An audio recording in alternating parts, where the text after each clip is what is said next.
ईश्वर को समझने के लिए हमारे पास में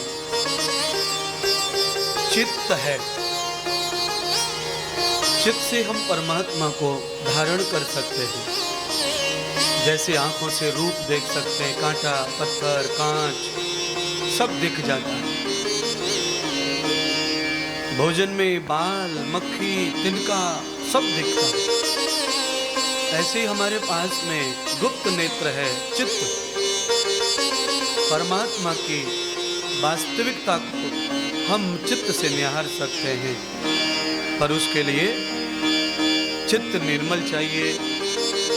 देखिए, आंख जब पक जाती है यानी कि आ जाती है, जब आंख आ जाती है तो कुछ भी सही सही नहीं दिखता, क्योंकि रोगी हो गई आंख। और आंख जब निर्मल हो जाती है तो सब दिखता साफ साफ। चित्त जब हमारा अपराधी पापी हो जाता है तो सही निर्णय नहीं कर पाता, और जब चित्त निर्मल हो जाता है तो ईश्वरीय हो जाता है, फिर परमात्मा को समझ पाता है। उसकी कृति को, उसकी लीलाओं को, उसके कर्तृत्व को, उसकी व्यवस्था को, उसके कार्यकारिणी को फिर हम समझ लेते हैं, क्योंकि हमारे अंदर वो क्षमता है भगवान को समझने की।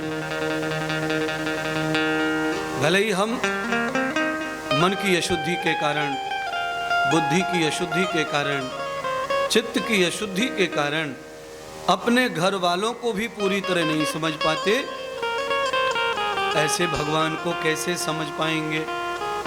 पति पत्नी देखो कितने सालों से साथ रहते हैं, पर एक दूसरे को पूरा पहचान पाए नहीं है। बस जी रहे हैं, और असली कहो या नकली कहो भरोसा बनाए बैठे। असली भी हो सकता है, नकली भी। आदि महिलाओं का तो नकली होता है भरोसा। वो तो ये कहती है अब जाएं तो जाएं कहाँ, लुच्चा लफंगा जैसा है अब तो निभाना पड़ेगा।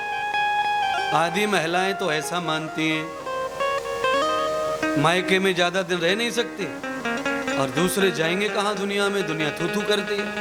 तो आधे लोग तो थू थू की वजह से टेंशन में रहते, और आधे लोग कुछ होशियार रहते, ताकतवर रहते, वो सबको अंगूठे पे रखते हैं। दुनिया थू थू करो चाहे तू तू करो, हमें अच्छा जो होगा वो करेंगे महाराज। अच्छा, ऐसा कुछ ऋषि भी, कुछ महात्मा भी कह के गए हैं, हमें क्या काम दुनिया से, हमें राधे श्याम प्यारा है। हमें क्या काम दुनिया से, हमें प्रभु नाम प्यारा है। कुछ ऐसे लोग भी हैं जिनमें जिद है कर्म करने के, सत्कर्म करने के, या अर्चन करने के, उपासना करने के, त्याग करने के, भक्ति करने के। अच्छा, कुछ लोग ऐसे जिद्दी हो जाते हैं तो भक्त बन भी जाते हैं, और जो समाज से डरता रहता है वो कुछ भी बनता नहीं है, वो घुच घुच के ही मर जाता है। आखिर में वो व्यक्ति बीमार हो जाता है, गोलियां दवाइयां शुरू हो जाती हैं, उन्नति हो न हो पर विनाश जरूर हो जाता है। आप देखिए, जब हम कभी अकेले जंगल में जा रहे हों तो हमें डर लग रहा होता है, और जब हमें डर लग रहा होता है तो हम इतने कमजोर हो जाते हैं, इतने कमजोर हो जाते हैं कि चला भी नहीं जाता।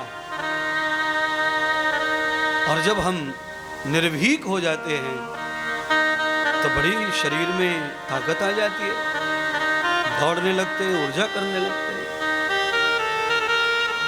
तमम गम्मात वेद संगम वयम सत्संग भावेत कर्मणः। कभी कभी सत्संग जो होता है व्यक्ति को इतना सुधार देता है कि वो सत्संग से ही मर जाता है। उसके जीवन में सत्संग से ही टेंशन आ जाता है। कभी कभी सत्संग इतना ज्यादा प्रभावशाली हो जाता है